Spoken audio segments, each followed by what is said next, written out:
A refrigerator that is running but not cooling can be caused by several factors. One possible reason is that the appliance has been placed in a location that hampers its ability to cool effectively. This can occur when the fridge is situated near direct sunlight, a stove, or heating vents, forcing it to work harder to maintain a cool temperature.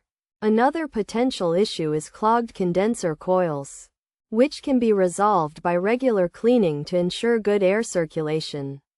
Additionally, blocked vents within the refrigerator can also prevent cooling, as these vents are necessary for the appliance to receive cool air.